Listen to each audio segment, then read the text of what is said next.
noite, meu irmão, minha irmã, convidado, seja bem-vindo a mais um momento juntos do estudo da Palavra de Deus, aqui no canal da Igreja Presbiteriana Ebenezer em Ipatinga, Minas Gerais. Estamos aqui expondo a carta do apóstolo Paulo aos Filipenses. Já vamos ir para a sexta exposição. Vamos falar hoje exatamente do capítulo 3. Isso mesmo. Você pode conferir os estudos, tá? Nos outros capítulos anteriores aí, nos outros vídeos. Gostaria de orar agradecendo a Deus pela sua vida, pela minha vida e pela nossa família. Vamos orar? Senhor, obrigado pela graça, misericórdia de poder mais uma vez, de ouvir a Tua palavra, de compreender.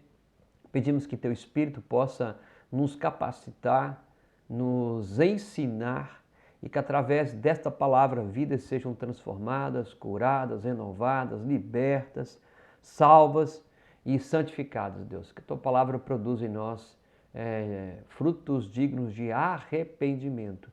É o que pedimos agradecidos em nome de Jesus. Amém. Meu querido irmão, irmã, convidado, seja bem-vindo e vamos aí para mais um estudo da palavra. Que Deus nos abençoe nesse momento juntos, tá bom? Hoje vamos falar então sobre Filipenses capítulo 3. Eu quero chamar a sua atenção, já deixar aí o seu texto aberto e vamos para a parte introdutória. Diz assim: quanto ao mais, irmãos meus, alegrai-vos no Senhor. A mim não me desgosta e é segurança para vós outros que eu escreva as mesmas coisas. Veja bem, o tema da carta então de Filipenses aqui é alegrai-vos no Senhor. Capítulo 3, verso 1. A fonte da alegria do cristão não está nas circunstâncias, Paulo está dizendo, nem está em nós mesmos ou em outra coisa qualquer. Mas Paulo está dizendo que essa alegria vem e é do Senhor. Então, alegria para um cristão, a verdadeira alegria está no Senhor e não nas coisas que estão à nossa volta. Aqui Paulo, ele dá importância a dois pontos, tá bom? Ele estabelece o que poderíamos chamar de a indestrutibilidade da alegria cristã. Ou seja, deve haver sentido que tinha feito um grande desafio à igreja de Filipos. Paulo está desafiando essa igreja.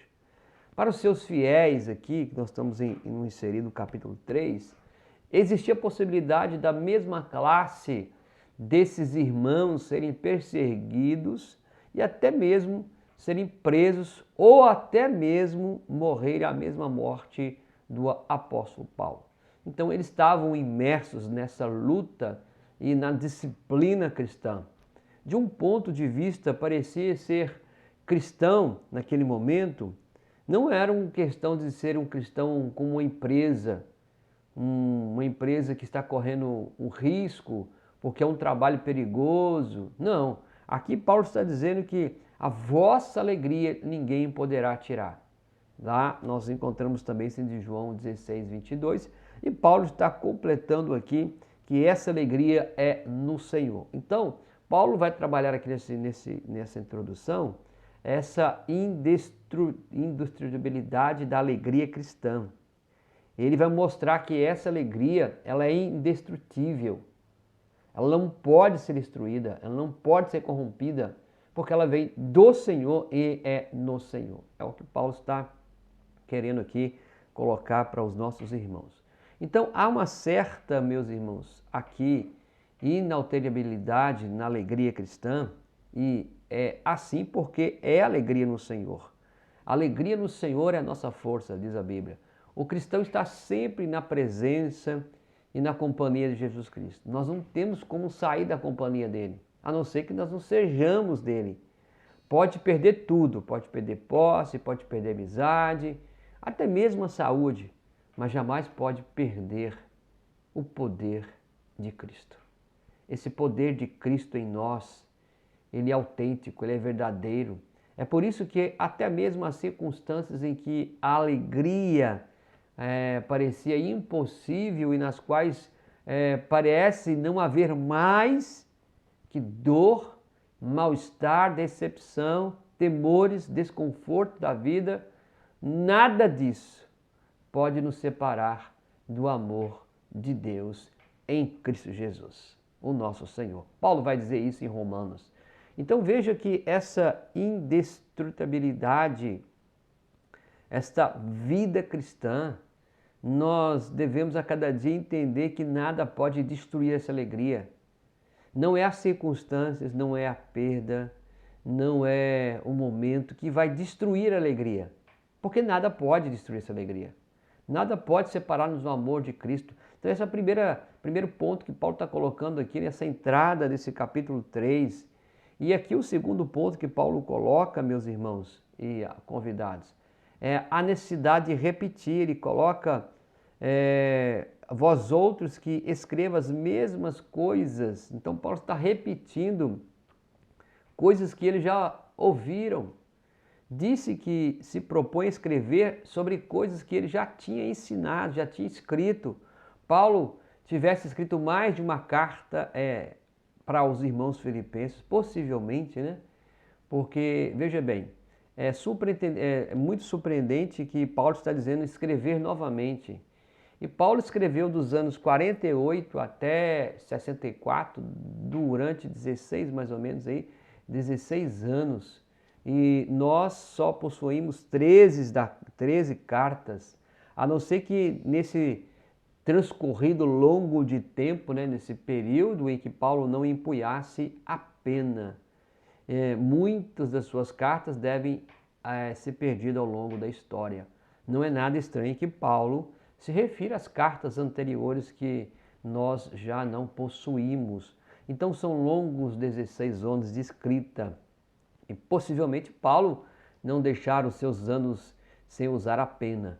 Mas aqui o fato é que Paulo está reforçando como bom professor e que ele nunca temeu a repetição e que ele está sempre revendo princípios importantes para a vida cristã, mas as grandes verdades salvadoras que nós temos no cristianismo, elas não vão mudar. Então as verdades a verdade do evangelho não muda. E a maioria das vezes nós vamos repetir as mesmas verdades. Jamais podemos ouvir o suficiente delas. Os mantimentos essenciais não nos cansam. Esperamos comer o pão e beber a água cada dia de nossa vida. Esse é o processo que Paulo está dizendo.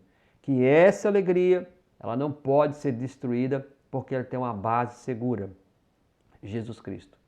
E Paulo está dizendo que ele vai repetir as novas lições, ou melhor, repetir aquilo que eles já sabiam e trazer coisas também novas para esses irmãos. Então, por isso também devemos ouvir sempre de novo a verdade que o pão e a água que nos dá a vida. E a palavra de Deus é pão, é água para a nossa vida. Que nenhum mestre se inquiete por voltar renovadamente às grandes verdades básicas da fé cristã. Este é o caminho para assegurar e proteger a vida de seus ouvintes. Então, nós vamos rever princípios. E aqui na nossa igreja, nós temos este princípio, né? Sempre rever princípios. Sempre rever aquilo que aprendemos. Podemos ter o desejo das comidas, mas, enfim, vivemos de mantimento básico. Nós temos a nossa comida básica.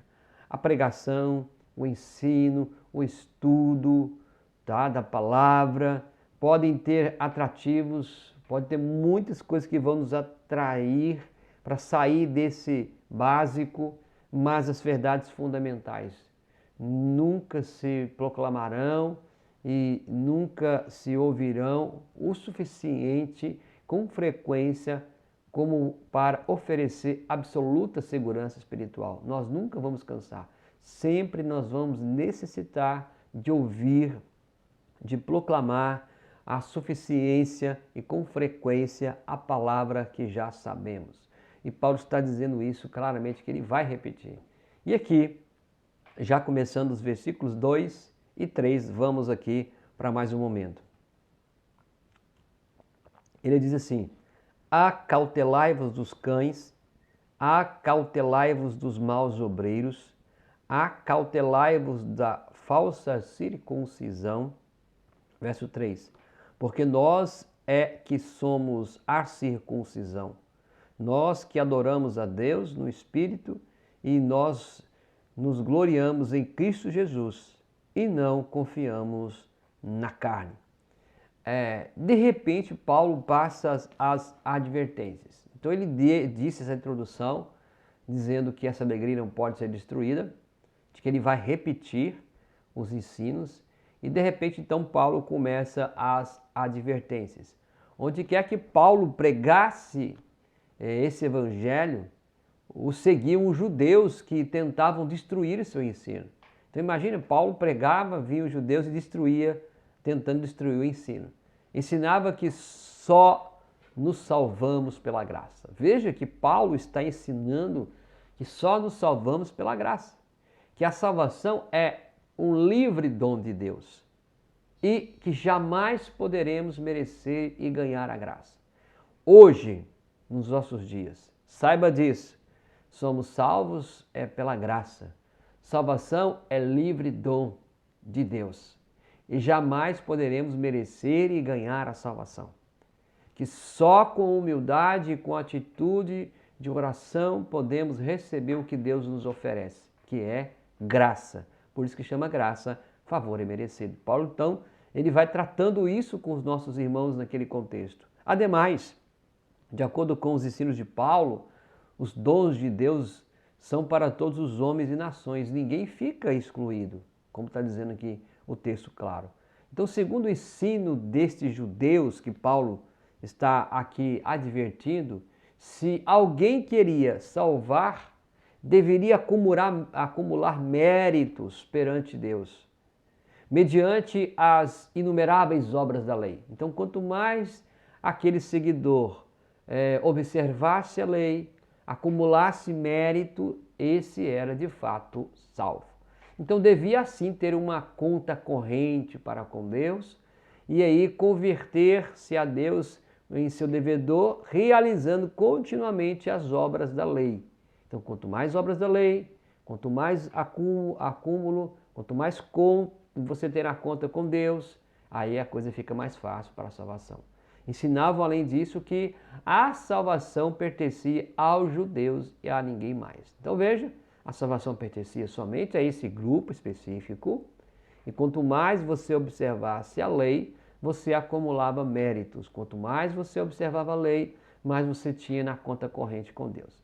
Esses eram os ensinos dos judeus. Mas Paulo está dizendo que a salvação é pela graça, a salvação é livre dom de Deus, nós falamos aqui anteriormente, e que nós não merecemos ganhar a salvação, e ela nos dá de graça.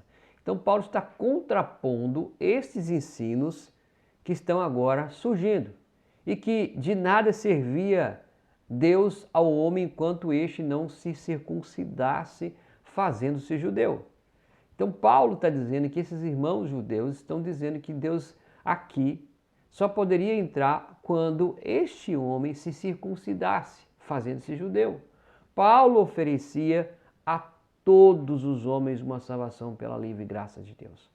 Então ele está oferecendo aqui, de acordo com o Evangelho, que o Evangelho é livre graça de Deus. Nós não precisamos ficar presos aos ritos que aqueles irmãos estavam aqui sendo atacados. Mas esses judeus afirmavam que a salvação só pertencia ao judeu e que deveria ser merecida pela observância da lei. Ou seja, só o judeu observando a lei. Quanto mais observa a lei, quanto mais você se adere à lei, então você está apto para a salvação. E Paulo está dizendo que não é isso. A salvação é livre graça de Deus. É interessante, né, que nesses dias que estamos vivendo, muitos estão fazendo o que os judeus fizeram, colocando uma salvação baseado em obras, baseado em leis, baseado em ritos. E o que está dizendo a Bíblia é o contrário. Então Paulo abria a salvação que os judeus reservavam para o judeu. Ou seja, a ideia da salvação para o judeu era só aquele grupo. Paulo está abrindo esse leque. Ele fazia esse leque agora ser aberto e fazia depender só da graça de Deus. não é mais do judeu, não é mais aquele público, não é mais da lei, mas é da graça. Então abriu o leque. Os judeus fazem depender a salvação do esforço humano. O judeu entende que a salvação era do esforço humano, mas Paulo está dizendo que a salvação é pela graça, livre vontade de Deus. Aqui Paulo refere-se a esses professores judeus que aqui estão, que tratavam de anular a sua obra. Paulo anunciando a graça, a livre graça, a salvação de graça. Os judeus vinham tentando estragar os pontos de Paulo, colocando que a salvação dependia da lei, da observância da lei, de se tornar judeu, de se circuncidar. Aqui então Paulo dá-lhes 3 apelativas, aqui escolhendo os termos de modo que suas acusações recaiam sobre eles mesmos. Então agora, diante do exposto que eu coloquei para você, que Paulo está empregando a salvação pela graça, dependendo de Deus, os judeus dizendo não, depende da salvação do esforço humano, do mérito humano, observando a lei, sendo judeu, Paulo então passa essa advertência, escolhendo aqui palavras. E a primeira é, guardai-vos dos cães. Então ele diz, acautelai-vos dos cães. Meus irmãos, para nós o cão aqui é um animal apreciado. Para o lado que nós temos na nossa nação, no nosso continente, o animal, o cão, é algo que todo mundo gosta. O cão era uma pária que vagava pelas ruas naqueles dias, algumas vezes em matilhas, caçando entre os desperdícios e montões de lixo, ladrando, grunhindo, e todos que encontravam viam aquela cena. É interessante você observar que o J. B. Lifford, ele diz, cães que rondam as cidades do Oriente, sem casa e sem dono, alimentando-se dos lixos e imundícies de suas ruas, brigando entre eles e atacando os viadantes. Veja, na Bíblia o cão é considerado como o mais baixo escalão. Quando Saul atenta contra a vida de Davi, a pergunta soa, após quem saiu o rei de Israel? Após quem saiu o rei de Israel? A quem persegue? A um cão morto? A uma pulga? 1 Samuel você vai encontrar isso. Na parábola também do rico e do Lázaro, você vai encontrar que os cães guias de rua estavam ali chateando, lambendo as suas chagas. Então Paulo está referindo a esses mestres, a esses maus-mestres, como cães. Acautelai-vos dos cães. Então em Deuteronômio também você vai encontrar, basicamente, meus queridos irmãos, esse processo tão formidável que é o processo de você entender que os maus mestres eram considerados como cães. Então, Paulo, continuando, ele vai também tratar esse assunto bem claro. Em Deuteronômio também nós encontramos que a lei põe junto o preço de um cão e o salário de uma prostituta, esclarecendo que nenhum será devotado a Deus. Olha que interessante. Em Apocalipse também você vai encontrar que o cão naquele momento, não herdará. Apocalipse, a palavra cão se usa para aqueles que, por sua impureza, estão excluídos da cidade santa. O mesmo ocorria no pensamento grego. O cão representava a todo aquele que era considerado desvergonhado, desvergonhada, descaradamente impuro. O que é santo jamais deve ser dado aos cães. Você vai encontrar isso também. Olha que interessante. Paulo, então, tratando desse assunto de forma bem clara. Agora os judeus chamam a si os gentios. Um dito rabínico diz, as nações do mundo são como os cães. Aqui temos, pois, a resposta de Paulo a esses mestres judeus. Na orgulhosa justificação de vós mesmos chamais a outros de cães. Em vossa soberba nacionalista, por ser judeus chamais cães às demais nações. Mas vós mesmos sois os cães, porque perverteis vergonhosamente o evangelho de Cristo. Veja que Paulo está tratando desse assunto aqui bem, uma advertência bem difícil, hein? Está machucando os irmãos aí que estão tentando perseguir os judeus, que está tentando mudar o ensino de Paulo. Paulo adota o mesmo apelido, o mesmo momento que os judeus aplicavam aos impuros e aos gentios e os devolve. Então aquilo que os judeus estavam dizendo que eram as nações cães, agora Paulo devolve. O homem deve cuidar-se sempre de não fazer-se culpado de com pecados fustiga os outros. E eles estavam fustigando as nações, mas não conseguiam ver também o pecado deles. Então Paulo está dizendo, acautelai-vos dos cães. Acautelai-vos dos cães. Que maravilha, Paulo está dizendo, cuidado. E aí o segundo momento que Paulo usa aqui da expressão também ele diz, acautelai-vos dos maus obreiros. No primeiro ele diz, cuidado com os impuros, cuidado com aqueles que não têm direito, que estão dizendo que têm direito. E agora ele está advertindo aos maus obreiros, praticantes da maldade. Os judeus viviam a absoluta segurança de ser praticamente o povo da justiça. Do seu ponto de vista, agir com justiça era observar a lei, segui-la em seus múltiplos detalhes e cumprir suas inumeráveis regras e descrições. Para eles, isso de fato era a coisa mais importante. Mas Paulo estava seguro de que a única classe de justiça consiste em render-se livremente à graça de Deus. Olha que maravilha! Então, a única justiça competente à nossa é nos render livremente à graça de Deus e não observar os ritos, as regras, as leis, como nós vimos aqui anteriormente, essa justiça de observar o ponto de vista da lei, seguir e cumprir todas as regras e descrições. Não, Paulo está dizendo que a única forma de render-se a essa livre graça de Deus é entendendo que isso é a única classe de justiça. A doutrina desses judeus tinha com efeito mais afastar os homens de Deus do que aproximá-los. E quando a gente vive esse momento de uma doutrina dessa forma, ou de um pensamento assim, afasta mais do que aproxima. Pensavam operar bem, mas estavam operando mal. Cada mestre e pregador deve desejar mais ouvir a Deus que propalar suas próprias opiniões. De outra maneira, correrá o risco de ser operário do mal justamente quando se estima como operário da justiça.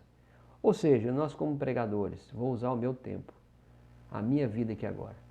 Se nós começarmos a omitir opiniões sobre Deus, baseado em nós mesmos, nós achamos que estamos sendo operários da justiça, mas somos operários do mal.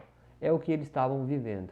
Os judeus estavam tentando falar da justiça, mas estavam vivendo o processo inverso, era do mal. Uma terceira coisa que Paulo fala aqui, ele vai dizer, finalmente ele chama assim, acautelai-vos da falsa circuncisão. Finalmente os chama os que insistem em cortar o corpo. Então Paulo vai dizer a única e verdadeira circuncisão. No grego, aqui há um jogo de palavras que não pode ser traduzidas na nossa língua. Tá? Há dois verbos no grego, esses dois verbos significam circuncidar, mutilar, descreve o signo sagrado e o resultado da circuncisão, como nós temos aí também em Levítico 21:5. Então, descreve a mutilação própria que era proibida, como a castração e as coisas pelo estilo, tá? Paulo fala assim, vós, os judeus, pensam estar circuncidados. De fato, só estão mutilados, tá vendo? Essa que é a ideia que Paulo está trazendo. Então, qual é o ponto que aqui se enfoca? O que Paulo está querendo aqui advertir? De acordo com a fé judaica, a circuncisão tinha sido ordenada a Israel como sinal e símbolo de que era um povo que pelo pacto mantinha uma relação particular com Deus. E essa relação para adentrar a aliança era a circuncisão. A história do começo desse sinal está em Gênesis capítulo 17, tá? Quando Deus então entra em aliança, e essa relação particular com Abraão, a circuncisão se faz o sinal eterno da aliança.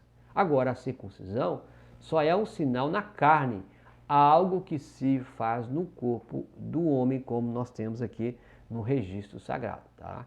Mas se o homem tem que ter uma relação especial com Deus, se Deus tiver que estar perto desse homem e ele de Deus, requer-se algo mais que uma simples marca em seu corpo. Paulo está dizendo isso. Deve ter certo tipo de mente, de coração, de caráter. E aqui muitos judeus cometiam um engano. Consideravam a circuncisão como suficiente para si, para separá-los especialmente para Deus. Então eles estavam entendendo que quando eles eram tão circuncidados, e Paulo está dizendo que eles eram mutilados nesse sentido, porque eles estavam dizendo que isso separava-os especialmente para Deus, e Paulo está dizendo que isso não é verdade, para que uma vida de separação tem que se render a esta graça com todo o coração, com todo o caráter e a mente renovada. O ponto de vista era meramente físico, um distintivo que lhes conferia a pertencer a Deus e fazia desnecessário todo o resto. Olha, muitíssimo tempo antes de Paulo, os grandes mestres e profetas consideraram a circuncisão da carne como insuficiente em si e pensaram no que poderíamos chamar de circuncisão espiritual. Mais ou menos é um sinal visível, né? É aquilo que já tem lá de dentro que está sendo colocado para fora, como já havia acontecido internamente. Então, em Levítico, você vai encontrar que o legislador sagrado diz que os corações incircuncisos de Israel devem humilhar-se para aceitar o castigo de Deus. O chamado também autor de Deuteronômio: olhem, circuncidai, pois, o vosso coração e não mais endureçais a vossa cerviz. Diz que o Senhor também circuncidará seus corações para que os amem. Jeremias ainda fala do ouvido incircunciso que não ouve a palavra de Deus. Maravilha! O autor de Êxodo fala também dos lábios incircuncisos. Os grandes pensadores judeus pensaram sempre que a circuncisão física não era nada. Era necessária a consagração da mente, do coração, dos lábios, do caráter. É basicamente que o sinal da circuncisão, o corte, era o sinal visível de algo que já estava lá dentro, já algo que era já interiormente.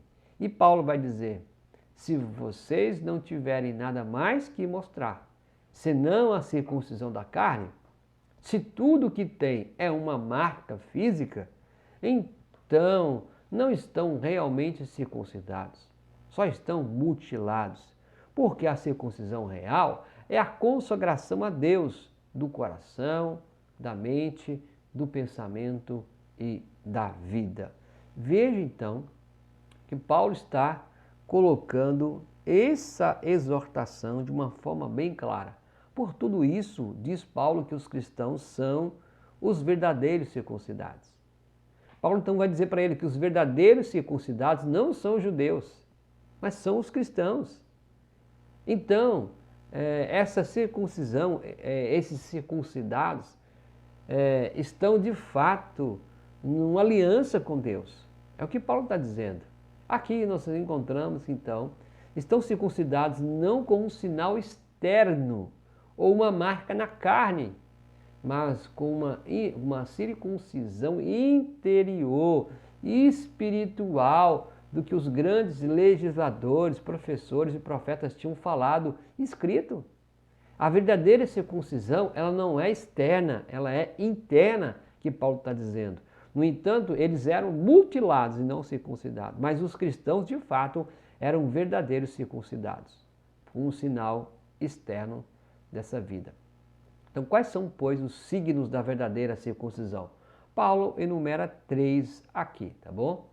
Ele vai dizer assim: porque nós o que somos da circuncisão, ele vai dizer assim, nós que somos da circuncisão, nós que adoramos a Deus no Espírito, e nós nos gloriamos em Cristo Jesus e não confiamos na carne.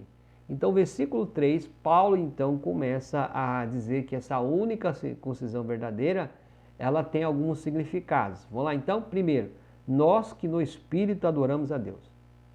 Então veja bem, o culto cristão não é questão de ritos ou da observância de detalhes e prescrições legais. O culto cristão é questão de espírito e coração, e isso é perfeitamente que o homem cumpra.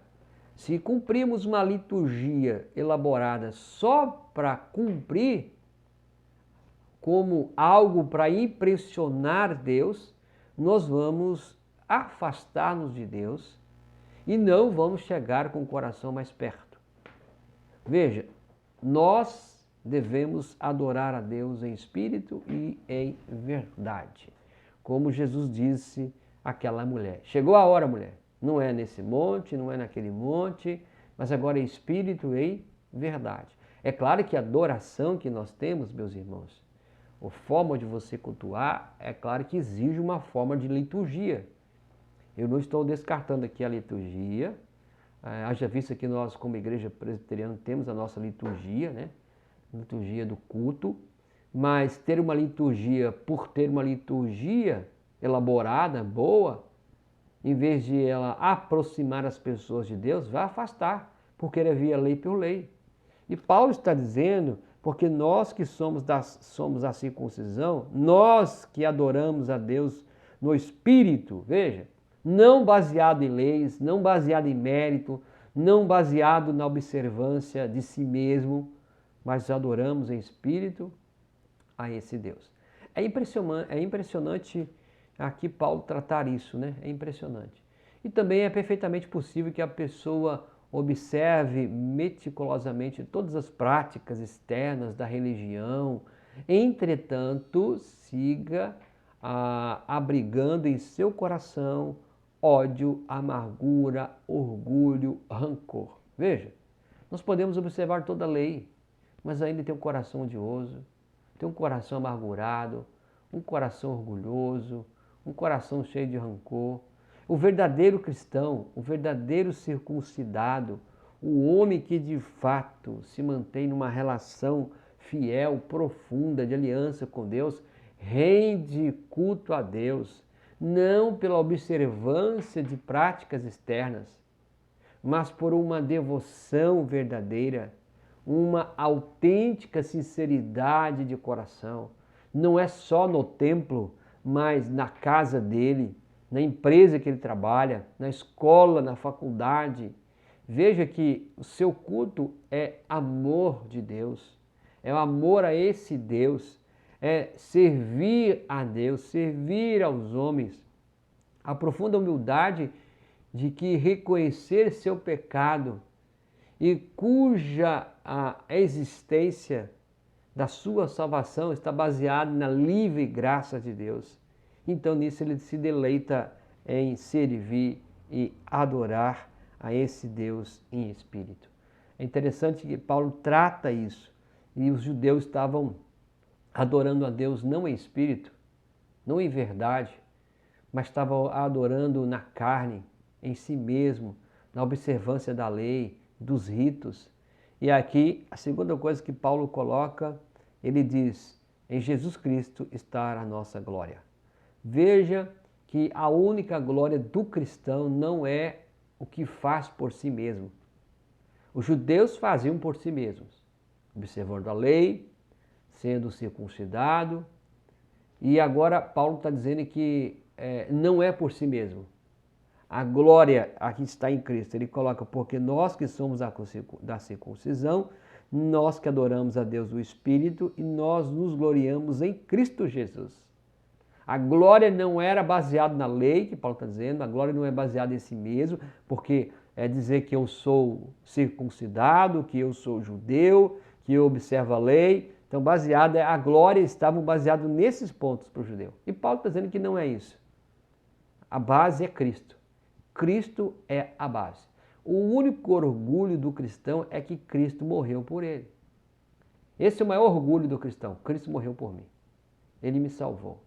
Sua única vergonha é sua própria pecaminosidade e sua glória à cruz. Veja, meus irmãos, queridos ouvintes, como Paulo está tratando isso com seriedade.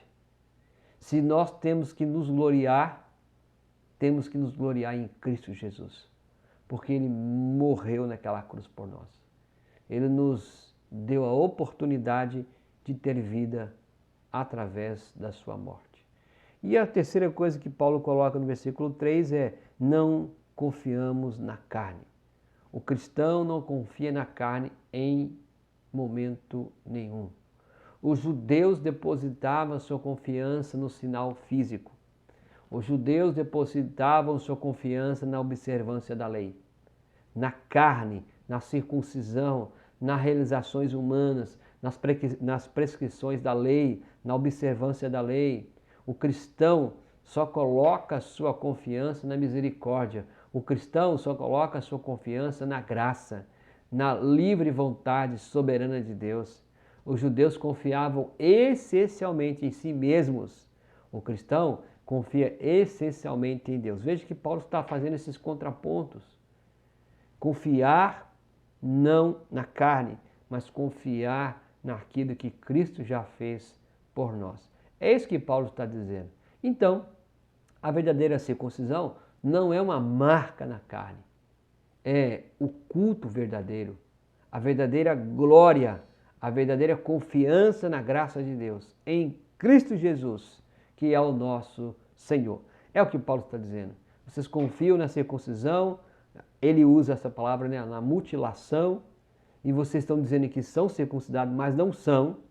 Mas nós somos circuncidados, nós somos verdadeiros circuncidados. Por quê? Porque adoramos a Deus em espírito, nós nos gloriamos em Cristo e nós não confiamos na carne. E ele vai dizer então que essa verdadeira circuncisão não é uma marca na carne, é o culto verdadeiro, é a verdadeira glória, a verdadeira confiança na graça de Deus, em Jesus Cristo, que é o nosso Senhor. Amém, meus irmãos? Espero que você esteja aí a cada dia mais e mais aprendendo. Nós vamos parar aqui e eu quero te convidar você para o próximo estudo, que vamos tratar agora os versículos de 4 a 7, tá bom? Nós encontramos aqui então, recapitulando, no capítulo 3, verso 1, Paulo falando que a alegria não pode ser destruída, que ele vai repetir os ensinos e ele começa então a exortar desses falsos mestres, desses maus mestres, né? Que são como cães, ou seja, são imundos, eles são impuros, mentirosos, e ele fala dos maus obreiros, em vez de fazer o bem, estão fazendo o mal, e ele fala então da falsa circuncisão. E ele então coloca que nós que somos da circuncisão, da verdadeira circuncisão, adoramos a Deus em espírito, nós nos gloriamos em Cristo e ainda não confiamos na carne, mas confiamos na graça dele. Que Deus nos ajude a fazer isso a cada dia. Pai, nos dá cada dia a oportunidade de poder confiar na tua graça, confiar no teu poder, confiar, Senhor, na tua soberania. Nesse tempo, Senhor, que estamos vivendo, livra-nos dos cães, livra-nos dos falsos mestres, ó Pai, e que teu povo seja um povo que obedeça, que reconheça a tua palavra. Ajuda-nos, ó Pai. É o que pedimos agradecidos em nome de Jesus. Amém. Meu irmão, minha irmã, eu quero agradecer você por esse tempo junto. Espero você para o próximo estudo, tá? Para o próximo momento e que você possa nos ajudar também. Se esse estudo tem sido bênção para a sua vida, tem edificado a sua vida, continua assistindo. e que você possa também indicar, dizer para as pessoas também que você tem sido abençoado. Compartilhe com outros aquilo que você tem aprendido, tá bom? Um forte abraço, fique na paz de nosso Senhor Jesus Cristo e até o próximo encontro.